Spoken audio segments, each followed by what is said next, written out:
webinar al canal de YouTube de Grupo Babel, en caso de que pues deseen compartir este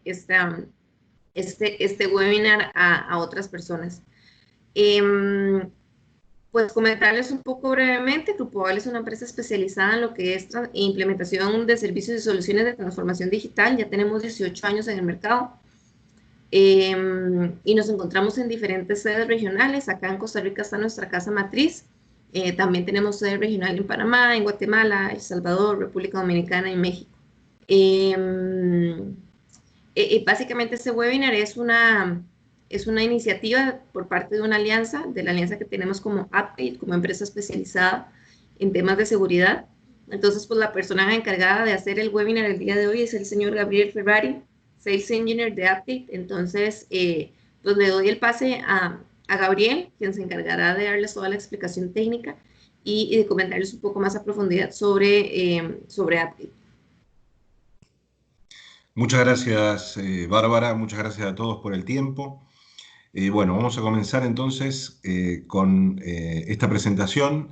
Esta presentación va a ir de lo general a lo particular, empezando por los nuevos paradigmas de seguridad en las redes, para ir viendo después cómo una solución, digamos, la solución nuestra va cumpliendo con estos paradigmas y cómo se puede aplicar en la práctica.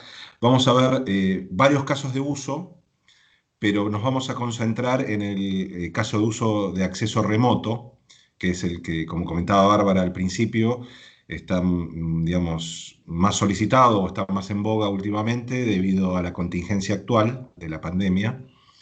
Pero también vamos a hacer mención de otros casos de uso porque, digamos, la solución tiene muchísimos casos de uso y bueno, entonces vamos a ver también otros que puedan llegar a aplicar en distintas organizaciones y corporaciones, ¿verdad?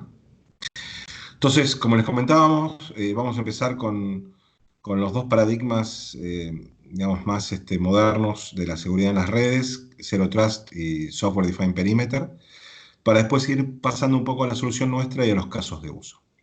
Entonces, modelo Zero Trust es un modelo que fue introducido por los analistas de seguridad de Forrester ya hace unos cuantos años y también fue adherido o apalancado, digamos, también por los analistas de Gartner han adherido a este concepto. Si bien hace bastantes años que fue, digamos, planteado, recién en los últimos 2 o 3 años, recién las soluciones son lo suficientemente maduras como para poder aplicarlo bien en la práctica, ¿verdad? Básicamente lo que significa Zero Trust, como la palabra lo dice, es confianza cero, digamos, y siempre viene de la mano con un concepto que es primero autenticar fuertemente y después, o verificar, digamos, y después recién ahí conectarse, o permitir el acceso, que es muy distinto a las soluciones preexistentes donde primero se conectaban y después se autenticaban al mismo tiempo, ¿verdad? Entonces, acá primero vamos a autenticar bien y después recién ahí vamos a permitir una conexión. Entonces, también tiene que ver con los viejos paradigmas de la seguridad en las redes, tenían que ver mucho con un perímetro externo bien definido, y los de afuera eran malos y los de adentro eran buenos, y tenían en cuenta pocos atributos como para garantizar o para permitir o controlar el acceso, ¿verdad? Cosas como la IP y unos pocos más atributos más como para tomar decisiones en función del control de acceso. Entonces, este paradigma ha quedado obsoleto o antiguo, porque de hecho ya hace muchos años que la mayoría de los ataques en las compañías, en las corporaciones, no viene desde afuera, sino que viene desde adentro. Y ni siquiera tiene que ser un ataque o alguien malintencionado. Un usuario desprevenido que hace un clic en un link malicioso ya puede desencadenar un problema interno muy grave, como por ejemplo un ransomware que se empieza a distribuir, o otro tipo de malware más dirigido a la compañía actual, o quizá, digamos, un phishing o lo que sea, ¿verdad? Entonces, Zero Trust se basa en tres conceptos claves. Uno es que debo acceder en forma segura y respetando los estándares y las políticas de seguridad, sea desde donde sea que me conecto y hacia donde sea que me conecto. Esto significa, por ejemplo, la dinámica de los negocios hoy en día hace que las corporaciones tengan activos en la nube, activos de información on-premise, un data center, y también por otro lado puede tener también, digamos, servicios full SaaS como Office 365. Y por otro lado, el avance de la tecnología hace que los usuarios no solamente entren a estos activos a través de una PC de escritorio fija, ¿verdad? También lo hacen en una notebook que se la llevan a sus casas. Hoy en día, debido a la contingencia, también desde las PCs de sus casas, pero también desde sus tablets, sus smartphones. Entonces, para respetar, digamos, el primer pilar de lo que es Zero Trust, no importa de dónde estoy accediendo y hacia dónde estoy accediendo, siempre tiene que respetar las mismas políticas de seguridad de la información, las mismas políticas de control de acceso. Por otro lado, el segundo concepto que apalanca el paradigma de Zero Trust es que una política, digamos, tiene que haber un mínimo privilegio, y yo diría que no solamente el mínimo privilegio, sino que la necesidad de saber también. Estos son dos conceptos bastante antiguos de la seguridad de la información, pero que aplicado a las redes modernas sería, por ejemplo, que si alguien se conecta, solamente va a ver o debería ver los activos de información que necesita para su trabajo diario y con los mínimos privilegios, ¿verdad? Digamos, no podría ser ni siquiera un ping, y mucho menos un escaneo de puertos o vulnerabilidades a otros activos que están en una misma red, aunque la red sea plana, ¿verdad? Eso es lo que significa, digamos, necesidad de saber y mínimos privilegios aplicado a las redes. Lo cual lleva a una reducción dramática de la superficie de ataque en todo el tipo de redes, inclusive no solamente en el acceso remoto, sino que en las redes internas también, ¿verdad? Y por último, el tercer concepto, el tercer pilar que apalanca Zero Trust es el de la trazabilidad. Todo acceso debería estar debidamente registrado y centralizado para futuros, digamos, investigaciones o lo que sea, ¿verdad? Entonces, como decíamos recién, me conecto desde cualquier lado, hacia cualquier lado, en forma segura. Todo lo que no necesito para lo que sea el trabajo se debe ocultar, oscurecer, y digamos, todo acceso tiene trazabilidad centralizado en un registro, digamos, común. Otro de los paradigmas, de los nuevos paradigmas en la seguridad de las redes es el de perímetro definido por software o Software Defined Perimeter. Fue un paradigma introducido por la Cloud Security Alliance y también, digamos, está apalancado en tres grandes pilares. Uno es que todo acceso o todo control de acceso debe estar muy basado en la identidad. Es necesario identificar y autenticar fuertemente a los usuarios antes de dejarlos entrar. El otro punto tiene que ver con las autorizaciones en vivo o los privilegios dinámicos. Toda solución, digamos, de control de acceso, de control digamos, segurizar, que segurice los accesos, debe permitir dinámicamente adaptar los permisos en función de los cambios de contexto. Es decir, que si algo cambia en los contextos de conexión, debería automáticamente y en forma dinámica adaptarse y darle nuevos permisos o privilegios a este usuario que ha cambiado su contexto, ¿verdad? Después lo vamos a ver más adelante, digamos, en la práctica y con más detalle. Y por último, la microsegmentación. La microsegmentación, los túneles uno a uno son cifrados fuertemente, son el tercer pilar de perímetro definido por software. Entonces acá, digamos, vamos a ir viendo un poco más en detalle y ya voy a ir yendo, digamos, a la solución, cómo nuestra solución tiene la capacidad de cumplir con todos estos paradigmas y muchas otras cosas más, ¿verdad? Entonces, la primera fuente de información que tiene nuestra solución para permitir, eh, digamos, para gestionar el acceso es la identidad, como mencionábamos antes. Nosotros, si bien nuestra solución tiene un identity provider propio, también puede integrarse en forma nativa con el LDAP o con el Active Directory de la compañía, y adicionalmente a través de Radius o Samuel puede integrarse también con otros identity providers que pueda tener la corporación, ¿verdad? Además de esto, nuestra solución también permite una integración nativa con múltiples factores de autenticación, como por ejemplo nativa con el Google Authenticator, que provee, digamos, un segundo factor de autenticación, que es el Soft OTP. Pero bueno, como todo el mundo sabe, digamos, Google Authenticator es una solución que es gratuita, y como todo lo que es gratuito, digamos, no tiene todas las funcionalidades que podría uno esperar. Solamente ofrece como segundo factor de autenticación un soft OTP. Pero si, digamos, se requieren otros factores o mecanismos de autenticación, como por ejemplo biometría facial, como por ejemplo o biometría dactilar, o push authentication, o QR authentication, o un token fuera de banda, como enviado por SMS o por email, en fin, muchos otros.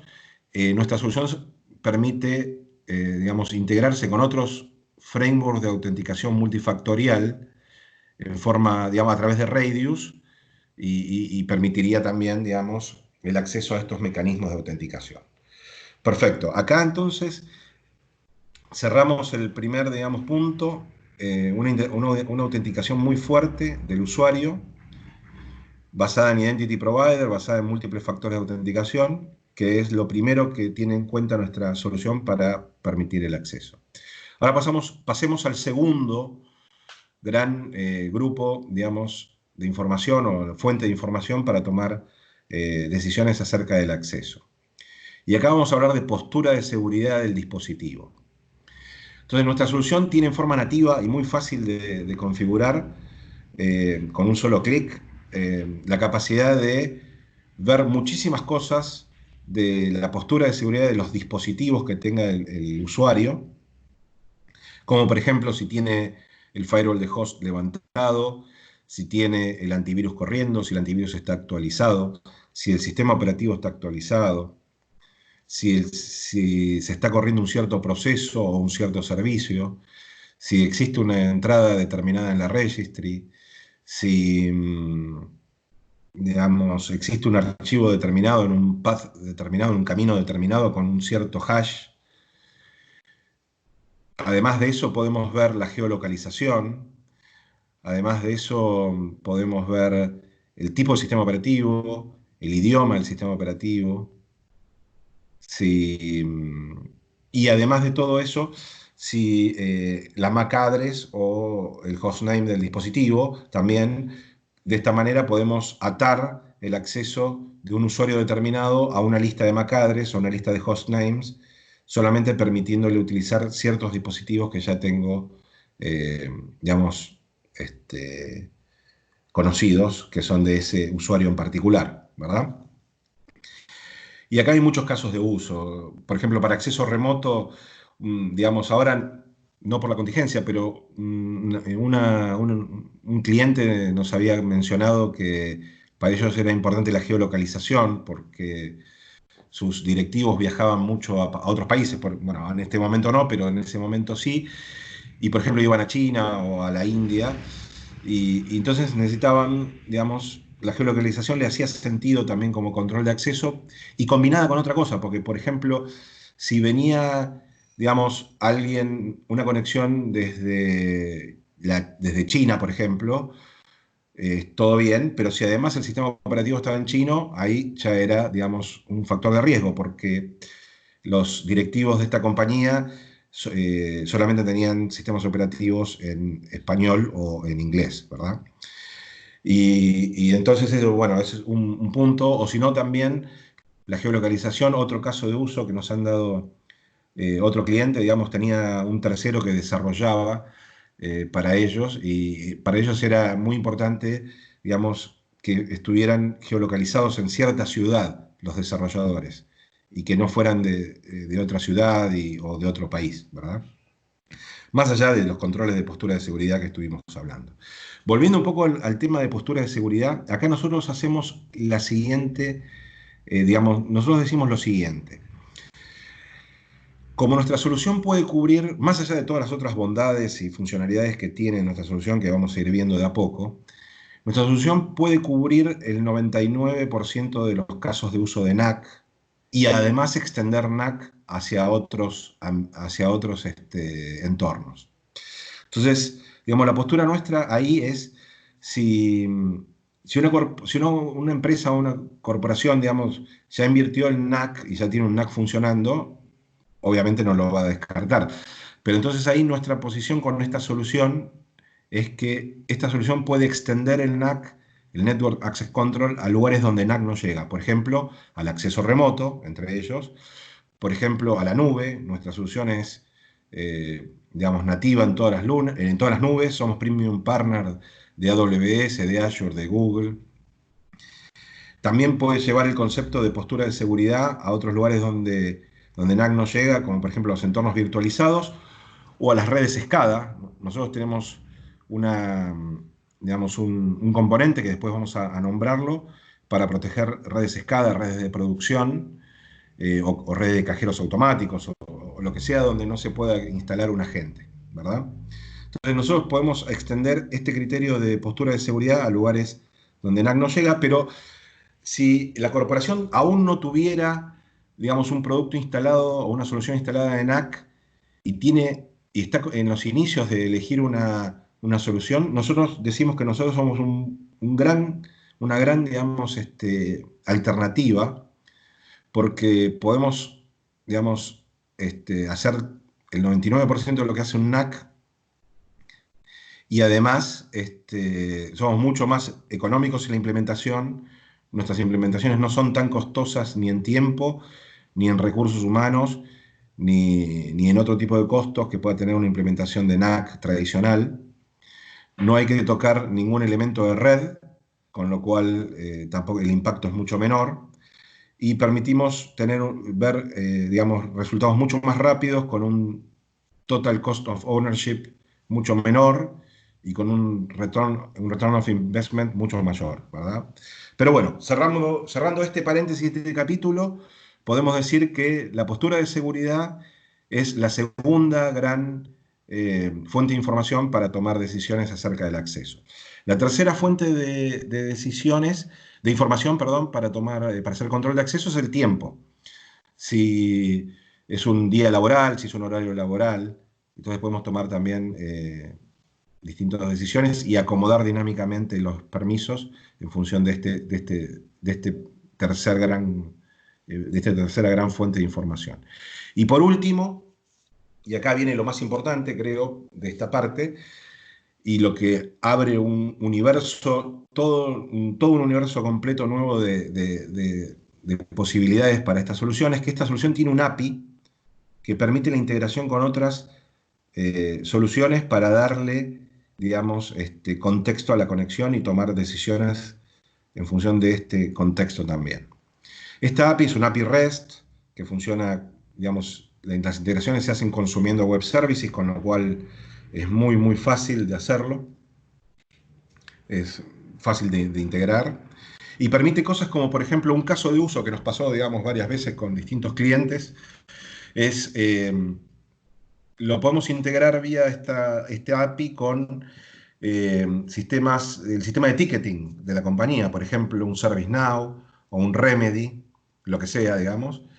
Y de esta manera, por ejemplo, el caso de uso típico es un tercero que tiene que tener acceso a un recurso crítico de la información para hacer soporte o lo que sea, digamos, para prestar soporte. Por ejemplo, un tercero que tenga que ingresar a una base de datos crítica de la información de la corporación para darle un mantenimiento.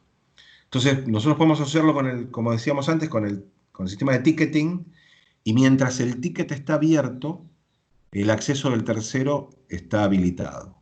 Pero si el ticket se cierra, automáticamente y sin intervención humana, que eso es lo más importante, y en forma dinámica, el acceso del tercero se cierra. ¿Y esto por qué es tan importante? Bien, primero, uno puede pensar que reduce el costo operativo de estar metiendo manos en una ACL, lo cual es un beneficio quizá colateral, diría yo, porque el beneficio más importante es que, digamos, cuando estos procesos se hacen a mano, el grave problema es que son, como todo proceso manual, es plausible de fallas. Y si se dejan estos accesos abiertos, son huecos de seguridad, son, digamos, bypass de todas las políticas de seguridad, y aparte, digamos, son accesos directos que si, por ejemplo, la red del tercero es hackeada, ya tienen un acceso directo, un trampolín, digamos, un shortcut, por así decirlo, con todos los permisos a un activo crítico de la corporación. Y es por ahí donde viene y han venido históricamente muchas brechas de seguridad. Por otro lado, otro ejemplo típico, los empleados que se dan de baja de la compañía. De esta manera, con esta API lo puedo integrar directamente con el sistema de recursos humanos de la compañía o directamente por el Active Directory acá o el LDAP, de manera tal que cuando un usuario o una lista de usuarios se dan de baja de la compañía, automáticamente y sin intervención humana pierden los accesos. Cuando de otra forma, usualmente es un proceso muy manual donde recursos humanos le envía un mail o levanta el teléfono y le dice a la gente de seguridad de la información, por favor, denle de baja los accesos de estos usuarios. Y como decíamos antes, por ser un proceso manual, digamos, es plausible de fallas, ¿verdad? Por otro lado, otro tipo de integraciones. También nos podemos integrar, por ejemplo, con un DLP. Entonces, con un DLP, digamos, si en un momento el DLP, digamos, se da cuenta o detecta que hay una fuga de información en, en un activo crítico, en un servidor crítico de la compañía, mediante la integración podemos reaccionar dinámicamente y cambiar los permisos que tienen los usuarios a ese activo que está comprometido. O de la misma manera, con un sistema de escaneador de vulnerabilidades, si hay vulnerabilidades críticas en un servidor crítico, también tomar acceso dinámicamente en función de esa detección con los accesos que hay.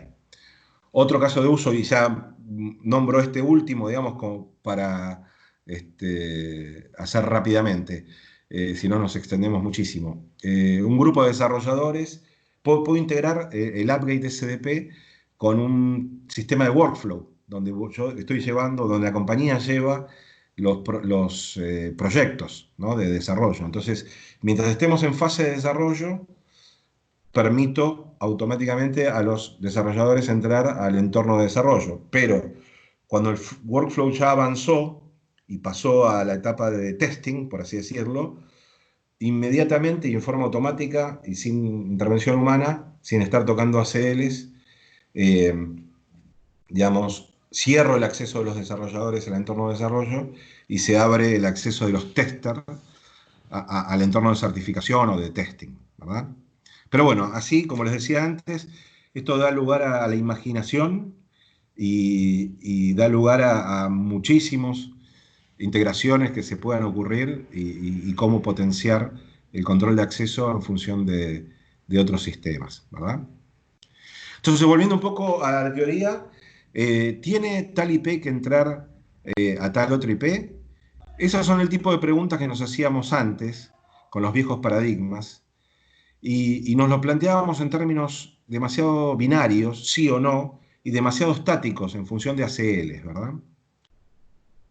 O dicho de otra manera, ¿tiene Jim que acceder al servidor de SAP de producción? ¿Sí o no? Y la respuesta en realidad no es ni sí ni no, depende. ¿Y de qué depende? Y depende de muchas cuestiones que nos tenemos que hacer estas que están en esta diapositiva y muchas otras más que nuestra solución, por ejemplo, permite, digamos, resolver y dinámicamente para permitir los accesos, ¿verdad? Entonces, como decíamos antes, nos podemos integrar con DLP, con los SIEM. Con los SIEM nos podemos integrar de dos maneras.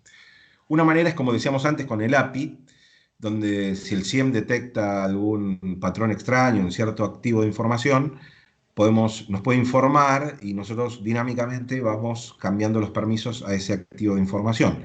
Pero por otro lado, también nos integramos de otra manera, porque hay un componente de la solución que se llama el log forwarder, que permite enviar todos los logs de nuestra solución a un SIEM, y esto es más que nada para cumplir el tema de normativas. Hay muchas normativas que hablan de tener todo centralizado en los SIEMs, y especialmente el control de acceso también, ¿no? Y por otro lado, pero no quiero dejar de mencionar tampoco que otro componente de nuestra solución es el log server, que en sí mismo es una herramienta muy poderosa para hacer data mining de los logs de nuestra solución. De hecho, es un Elasticsearch que tiene un Kibana también, y es muy poderosa para hacer researching o búsquedas dentro de, digamos, de nuestros logs. Pero así todo, como les comentaba recién, tenemos el log forwarder por tema de compliance para enviar también todos los logs a los SIEM, ¿verdad?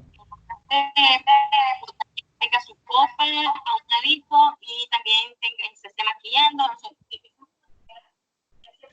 Bueno, continuando, tenemos el tema de la microsegmentación. La microsegmentación es muy importante y es un gran diferencial contra soluciones del estilo VPN, SD-WAN, SDN.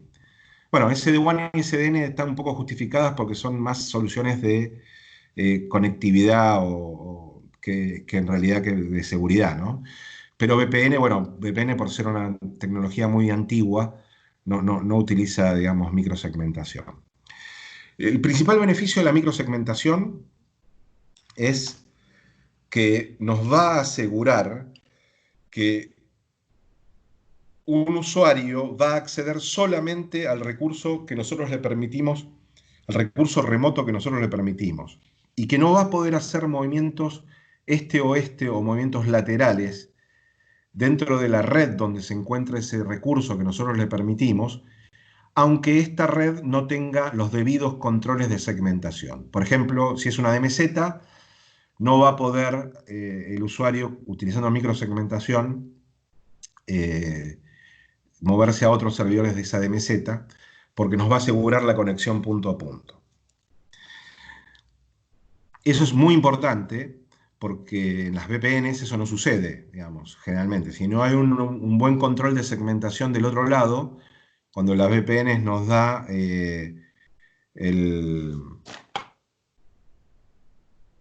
cuando los VPNs nos da el acceso, nos da un IP del otro lado y ahí tenemos acceso a toda la red, ¿verdad?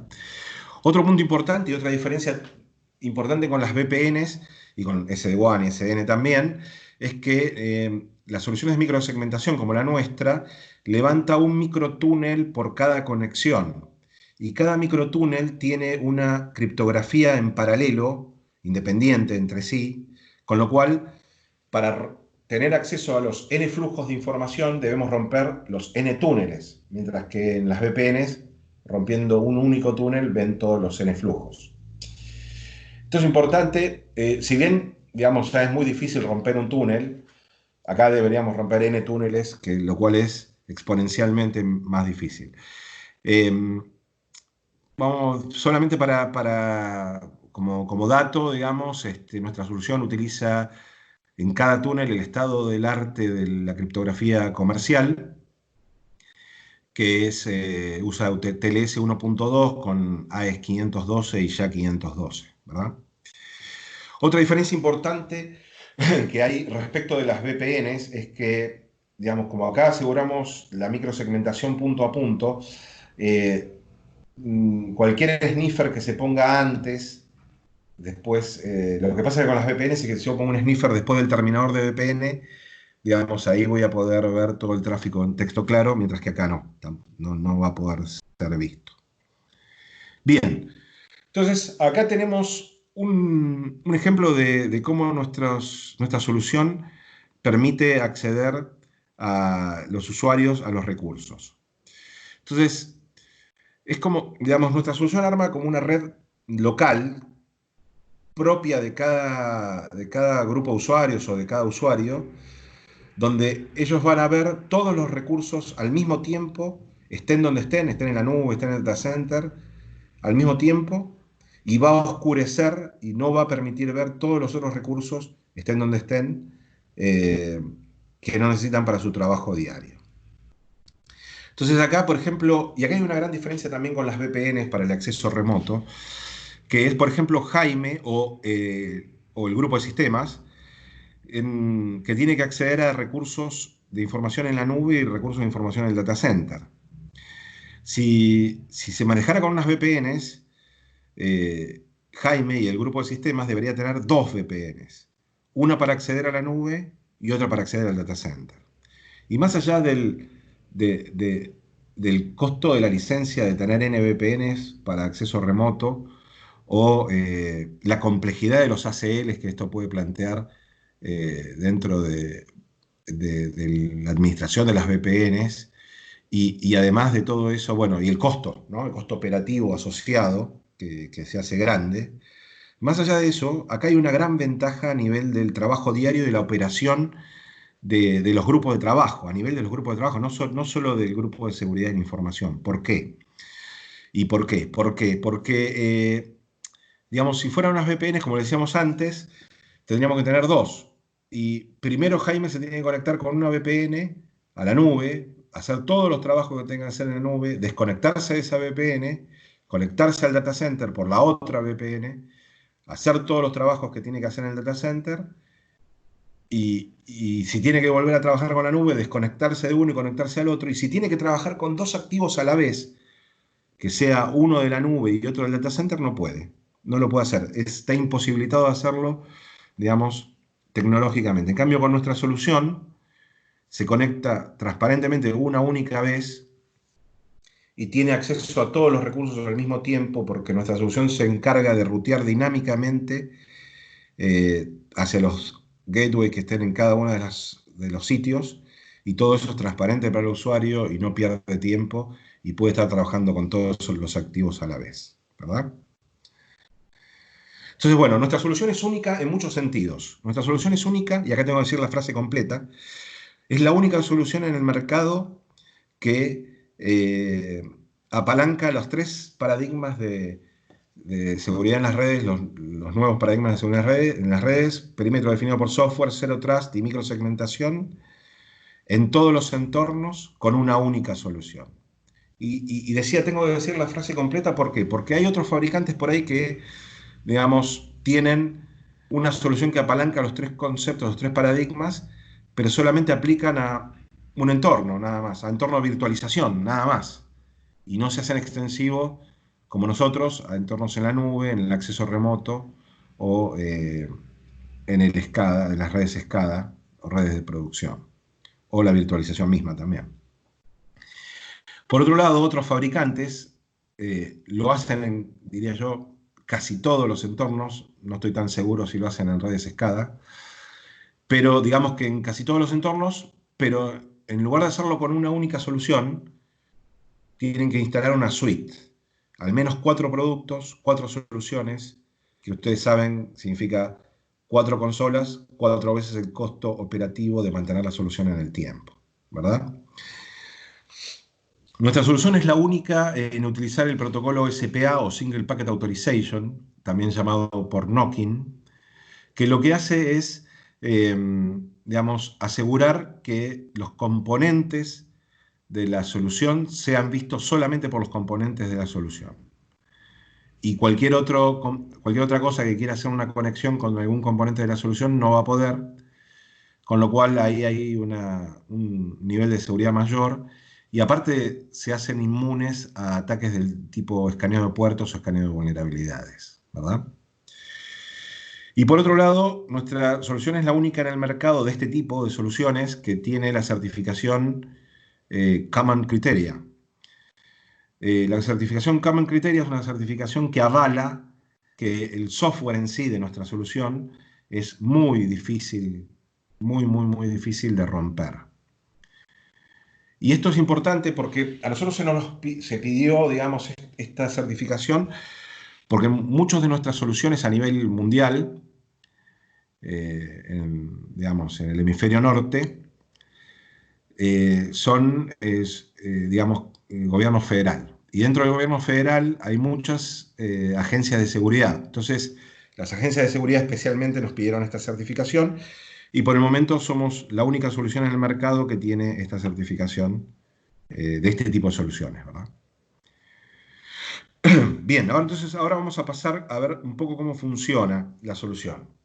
Estos son los tres componentes principales de la solución que van a estar, eh, digamos, permitiéndonos conectar a las redes tradicionales, al acceso remoto, a la nube, a la virtualización, a los entornos de virtualización, pero también hay otro componente que se llama IoT Connector, que permite segurizar redes SCADA, redes de producción, redes de impresoras, redes de telefonía IP, redes, no sé, de cajeros automáticos, redes de instrumental médico o de componentes médicos dentro de la red de un hospital.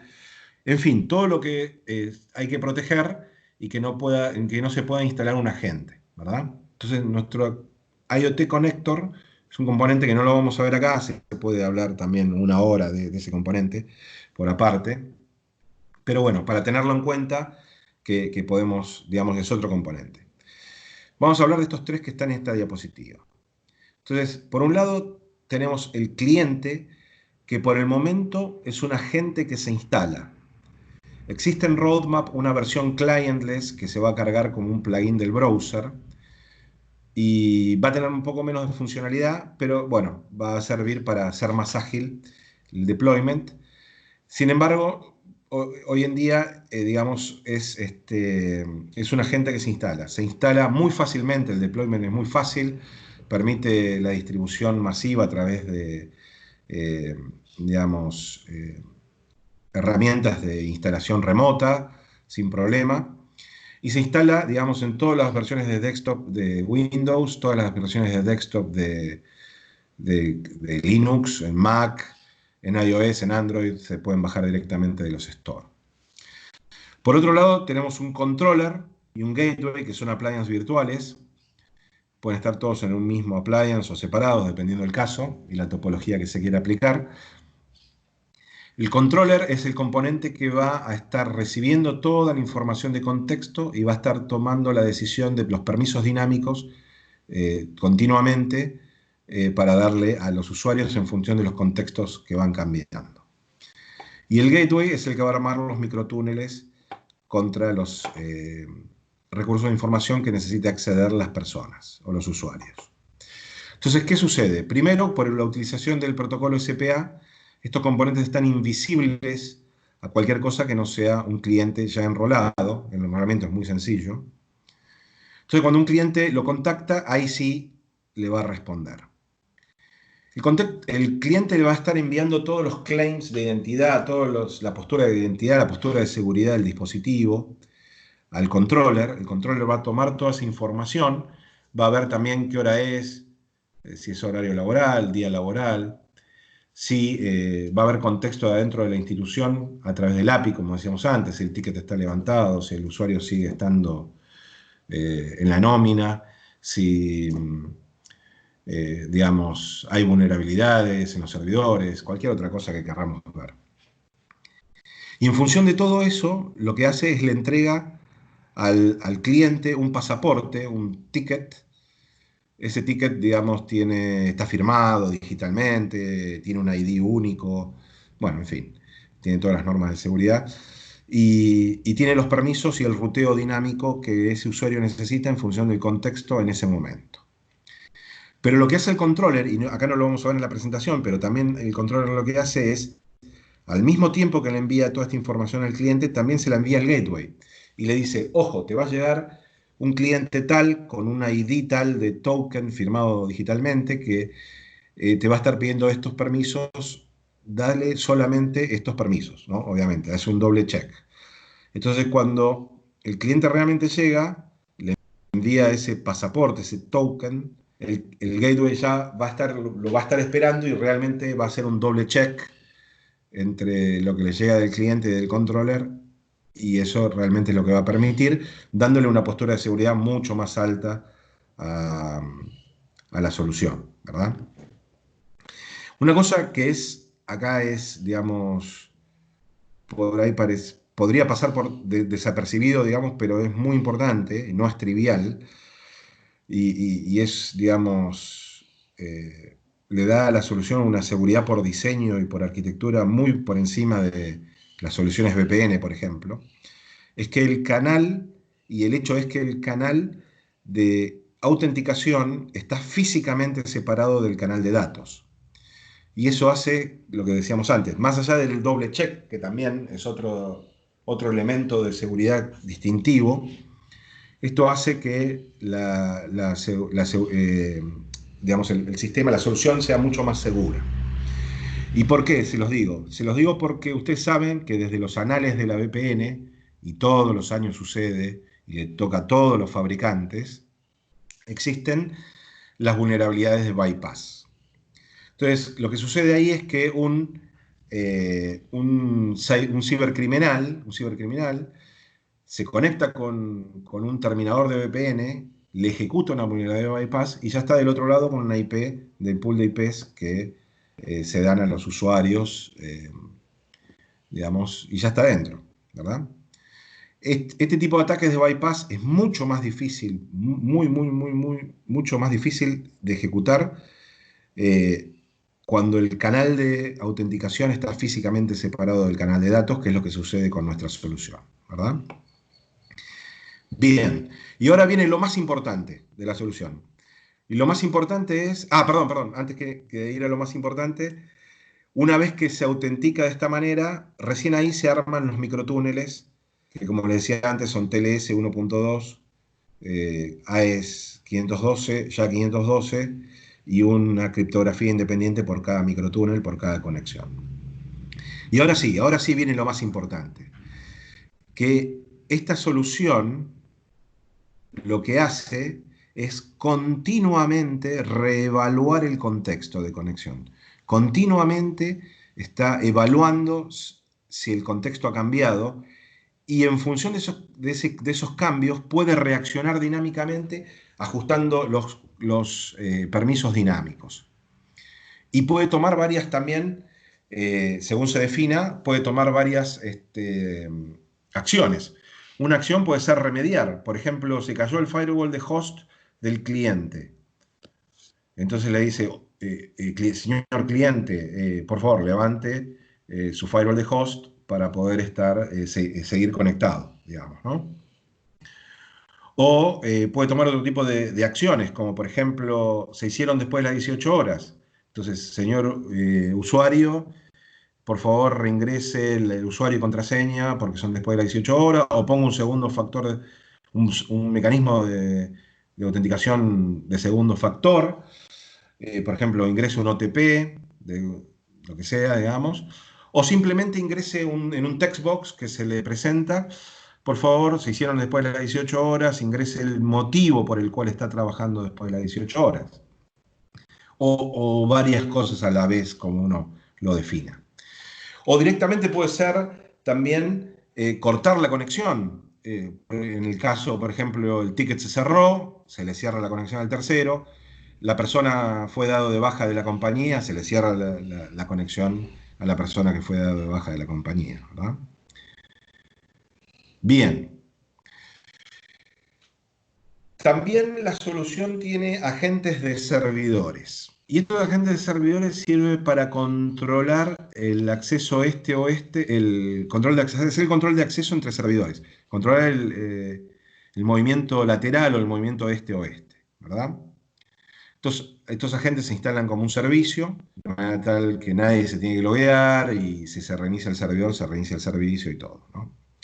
Una cosa importante para aclarar acá es que para evitar el movimiento este-oeste, o movimiento lateral entre servidores desde el usuario, no hace falta este agente de servidor, porque como decíamos antes, la misma microsegmentación lo hace.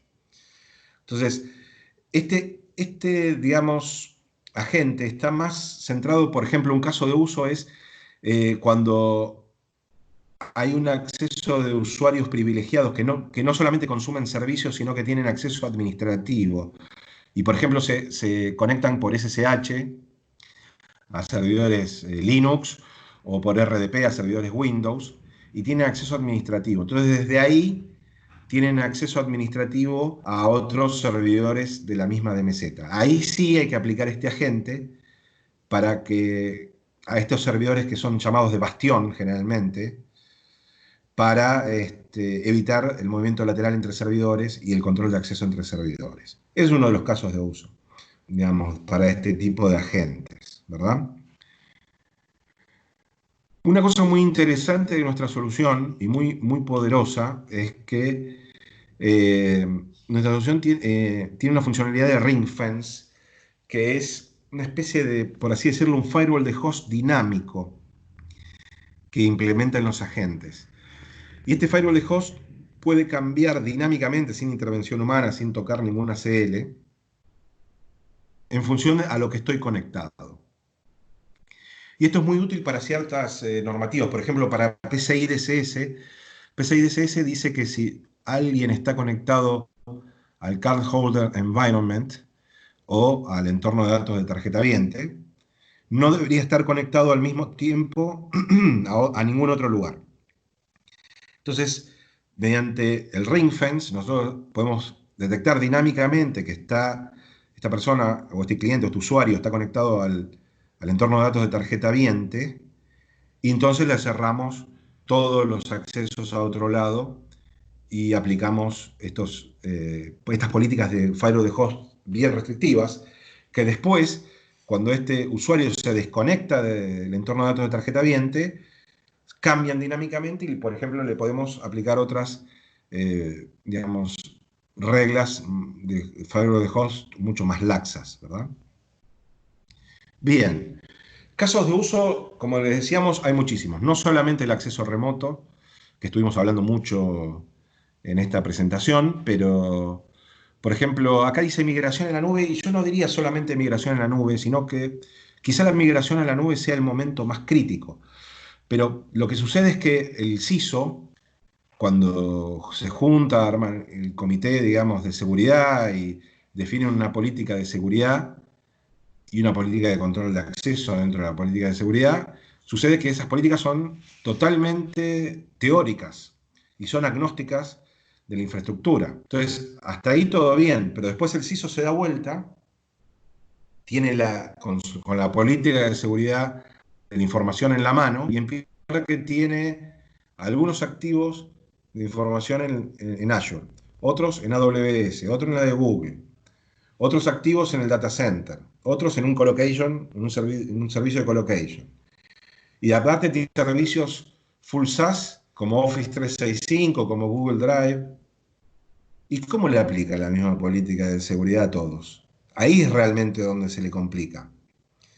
Entonces, nuestra solución, como se aplica, como tiene, justamente por ser Zero Trust y autenticar primero y ver toda la postura de seguridad y todo lo que hacemos antes de la conexión, es que podemos hacer abstracción de la capa de TI y aplicar una política de seguridad teórica, agnóstica, y hacer, digamos, de esta manera, hacer, digamos, abstracción digamos, de la capa de TI y aplicar esto en forma real.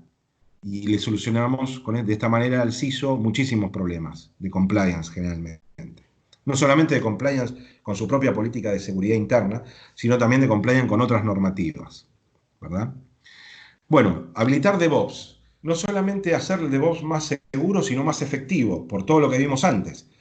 Integración con el sistema de ticketing, integración con el sistema de workflow. Puedo estar conectado con el mismo DevOps, con el mismo cliente a distintos lugares al mismo tiempo y no usar N VPNs en forma secuencial, sino usar nuestra solución en forma transparente y en paralelo, ¿verdad? Acceso remoto de trabajadores. Bueno, un caso, digamos, ahora en boga por el tema de la contingencia de la pandemia, ¿verdad? Acceso de terceros a otra plataforma en forma microsegmentada. Lo que vimos antes, integrado con si el ticket está arriba, el ticket está abajo, acceden o no acceden. Y no quedan huecos o agujeros de seguridad ahí abiertos por ninguna falla en ningún procedimiento. Digamos, también protección de redes SCADA, redes de producción, como dijimos antes, ¿verdad? Y yo ahora me quiero ir a un caso de uso también interesante, que es cumplimiento de normativas. Entonces, nuestra solución, si bien ya per se tiene funcionalidades que ayudan a cumplir, digamos, muchos de los requerimientos de muchas de las normativas que están en el mercado, en distintas industrias, me voy a concentrar solamente en la segmentación, que es algo que recurrentemente todas las normativas, digamos, requieren, como el programa de seguridad de SWIFT. Algunas otras no lo requieren, como PCI DSS, no es un requerimiento per se, pero lo usan como para reducir el alcance de la aplicación de la norma, con lo cual todo el mundo lo aplica para, digamos, disminuir los costos de cumplimiento, ¿no? Entonces, hablan de la segmentación.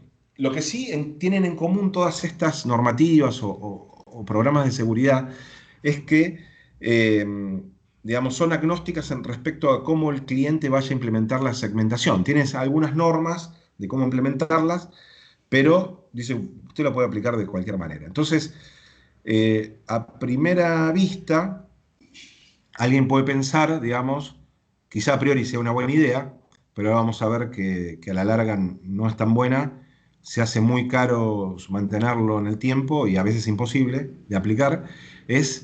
La idea es la siguiente, digamos, segmento con VLANs. Tengo switches en toda la organización, hago VLANs y segmento con las VLANs. Pero bueno, vamos a ver ahora un poco más en detalle esa primera idea, a ver si es tan fácil como parece o a veces si es viable o no, factible, ¿verdad? Entonces, por ejemplo, acá tenemos una red de una corporación, digamos, muy esquemática, ¿no? Pero bueno, donde hay una red, en este caso dice servidores SWIFT para intercambio interbancario de transferencias interbancarias. Podría ser una red de PCI también, un Cardholder Environment, un entorno de datos de tarjeta viente o lo que sea, ¿verdad? Entonces, tengo esa red, que la tengo en una VLAN separada con un switch dedicado, muchas veces un firewall incluso interno, que lo separa del resto de la red. Y por otro lado tengo la red interna, con un core switch, muchos switches, un switch de servidores que arma una VLAN de servidores. Por otro lado tengo switches de piso, en distintos pisos, con usuarios y VLAN de piso. Y por otro lado tengo también oficinas remotas que se conectan a través de MPLS. Entonces empecemos a ver la idea de segregar las VLANs en los servidores. Entonces resulta que de los 300 servidores que tiene la compañía, solamente 10 acceden al entorno crítico. Entonces ahí tengo que dividir la VLAN de servidores, armar una VLAN de servidores que acceden al entorno crítico y dejar la otra VLAN de servidores por separado. Y empezar a armar una CL entre los servidores que acceden y los que no acceden, que les puedo asegurar que es una CL que no va a ser sencillo, no va a tener pocas reglas y seguramente va a ser muy difícil de mantener en el tiempo. Pero esto no es todo. Cuando voy a los pisos, a los usuarios, y me encuentro que, por ejemplo, en el piso 20, de los 100 usuarios que hay, solamente 3 acceden al entorno crítico. Entonces tengo que ahí dividir la VLAN de piso, poner una VLAN exclusiva para estos usuarios que acceden, taguear esa VLAN que se replique en el core switch. Hasta ahí, digamos, relativamente no tan complicado, pero ahora voy al piso 19 y de los 80 personas que hay en el piso 19, 5 acceden al entorno crítico y los otros 75 no. Entonces ahí, de vuelta, tengo que dividir la VLAN de piso, armar alguna CL, por si tienen que acceder a otros servidores, y así en los 19, en los 20 pisos de la compañía. Les aseguro que no es nada fácil mantener esa, digamos, configuración en el tiempo. Y por otro lado, si alguien en una red de una oficina remota, que tengamos 50 personas, digamos, por ejemplo, y 3 personas acceden y el resto no, puedo armar todas las VLAN que quiero y taguearlas y todo lo que quieran localmente en la red o en la oficina remota, pero cuando pasan por el MPLS se pierden todos los tags de las VLANs, con lo cual me resulta imposible identificar esos usuarios y poder segmentarlos con VLANs. Por otro lado, con nuestra solución, lo único que hago es implemento un gateway en la misma VLAN de los servidores protegidos e implemento un agente en cada usuario y un agente en cada servidor que va a acceder a este entorno crítico. Y ahí nada más porque nuestra solución se va a encargar de armar los microtúneles TLS 1.2 de punta a punta, sin importar lo que haya abajo, haciendo abstracción de la tecnología, de la infraestructura, y de una manera con un total cost of ownership y mucho más bajo y un retorno de inversión mucho más alto de lo que podría hacerlo con las VLANs, ¿verdad? Bueno, esto es lo que le queríamos mostrar hoy. No sé si hay alguna inquietud, alguna duda al respecto.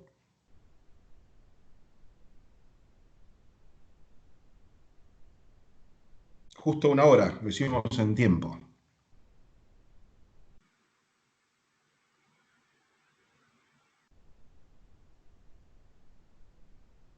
Exacto, súper puntual en realidad. Muchísimas gracias, Gabriel.